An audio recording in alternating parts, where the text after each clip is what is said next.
Hello दोस्तों, नमस्कार, आदाब, सत श्री अकाल सभी को। जीएस न्यू में आपका हार्दिक स्वागत और अभिनंदन करते हैं। आज हम बात करेंगे एनसीटी एमएचआरडी गैजेट प्रकाशन से संबंधित जानकारी। जैसे कि हम आपको बता दें कि इसके लिए अभिनंदन बोहरा सर जी आपको पूरी जानकारी देंगे। अगर आप इस पूरा वीडियो देखते हैं तो आपको सारी चीज़ें क्लियर हो जाएंगी और एनआईए डिलेट को कहीं ना कहीं जीत होगी। दूसरी चीज़ है कि पश्चिम बंगाल से जैसे सुप्रीम कोर्ट में एक पॉजिटिव रुख देखने को मिल रहा है कि हाँ, कहीं ना कहीं एनआईए डिलेट अब जीत के करीब पहुँच रहा है। दूसरी चीज़ है कि विश्वनाथ प्रसाद जी जो उत्तराखंड से, उन्होंने भी रिव्यू पिटीशन दायर कर दिया है सुप्रीम कोर्ट में। दूसरी चीज़ है कि रेट याचिका भी पप्पू सर यादव जल्दी ही डालने वाले हैं। कल परसों में उन्होंने कहा कि इस चीज़ को होगा। दूसरी बात है कि गजट प्रकाशन से, जैसे कि अभी नंदन बोरा जी ने कहा है कि कहीं ना कहीं एनसीटी इस पर रिव्यू भी डालने की विचार कर रहे हो, कहीं ना कहीं ये वैलिड होगा। चलिए हम आपको पहले सुनाते थे कि उन्होंने क्या कहा। पूरा वीडियो अगर आप देखेंगे तो सारी चीज़ें क्लियर हो जाएगी। के लिए निकले नहीं है। जैसा कि अभ्यर्थियों का लगातार मुझे फोन कॉल आ रहा था कि राजपत्र का कार्य कहां तक पहुंचा है, गजट नोटिफिकेशन कब जारी होगा, जिससे कि हमारे कोर्ट के जो भी मामले लंबित हो रहे हैं, जिस वजह से हम अमान्य की पोजीशन में आए हैं, वो मान्य की पोजीशन कैसे हो और माननीय सुप्रीम कोर्ट ने जो निर्णय दिया है वो कैसे पलटा जाए, उसमें कैसे पॉजिटिव सकारात्मकता आए, उसके लिए राजपत्र की जो बात कही थी वो कार्य कहां तक पहुंचा करके लोगों द्वारा लगातार कुछ समय से फोन आ रहे थे। तो जिसके संदर्भ में अधिकारियों से वार्ता हो रही थी। यद्यपि अधिकारी मुझे बुला रहे थे, पर मेरा उनसे कहना था कि बुलाने का क्या मतलब है, बुला करके क्या आपको करना है, पर आप राजपत्र प्रकाशित कीजिए। फिर भी हमारी बातचीत चल रही थी। अभी इस दरमियान में कुछ समय से मैं थोड़ा वार्ता अधिकारियों से नहीं हो पा रही थी गजट के संदर्भ में।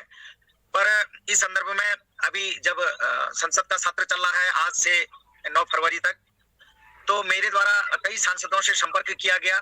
लगभग 15-20 दिन से ऊपर से लगातार सांसदों से संपर्क किया जा रहा है। इस बीच में दिल्ली भी 2-1 बार होकर के आया, सांसदों को अपनी बात बताई कि क्यों ना इस बात को माननीय शिक्षा मंत्री जी के समक्ष पार्लियामेंट में ही रखा जाए।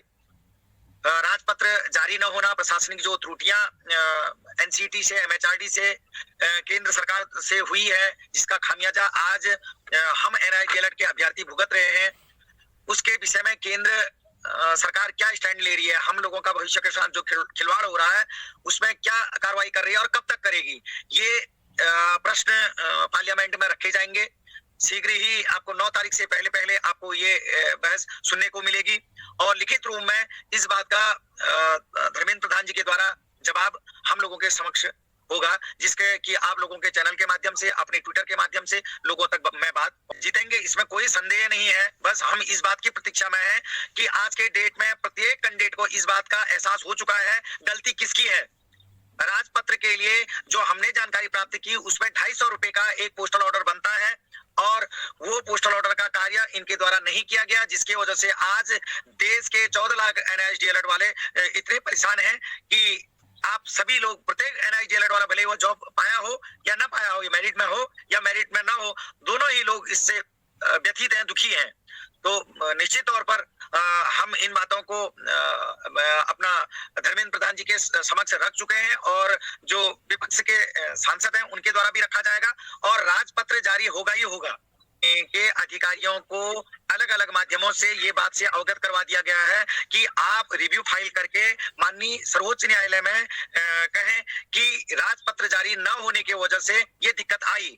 जब सेक्शन 23 के तहत, जिसमें न्यूनतम क्वालिफिकेशन की बात कही गई है, जिसके तहत ये हमको कोर्स करवाया गया है, उसका गजट नोटिफिकेशन अगर हो गया होता तो कहीं पर भी किसी अभ्यर्थी को इतनी तकलीफ होती ही नहीं।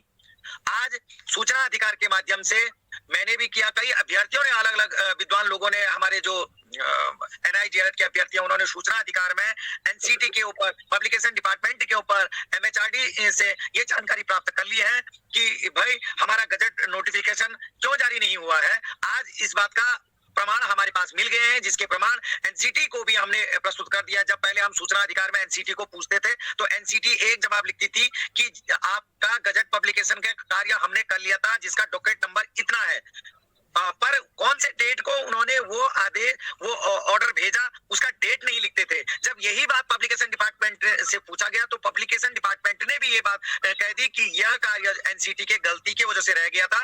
एनसीटी ने जो इसका पोस्टल और पेमेंट होना चाहिए था वो पेमेंट नहीं किया। तो आज कटघरे में एनसीटी है और इस बात से उनको अवगत करवा दिया गया है। आज एनसीटी रिव्यू के लिए मन बना चुकी है।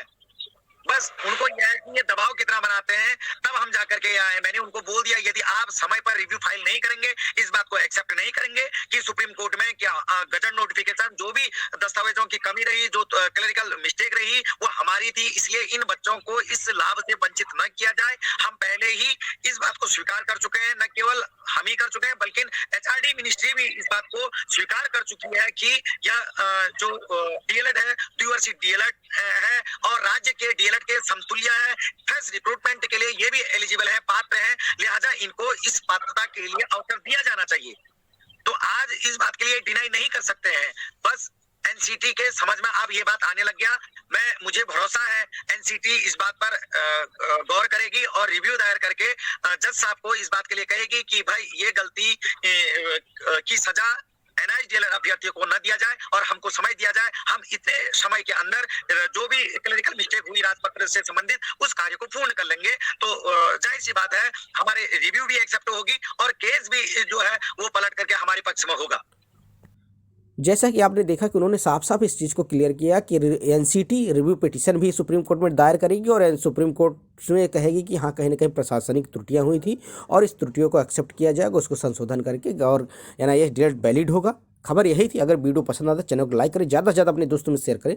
शिक्षक भर्ती पल पल के अपडेट के लिए चैनल को सब्सक्राइब कर ले। मिलते हैं नए वीडियो के साथ। जय हिंद साथियों, नमस्कार, सभी के दिन शुभ हो और उम्मीद करिए कि एनआईएस डीएलएड जीतेगा और 100% जीतेगा। इसलिए बहुत ज़्यादा डरने का विषय भी नहीं रह गया क्योंकि अब सुप्रीम कोर्ट का रुख भी एनआईएस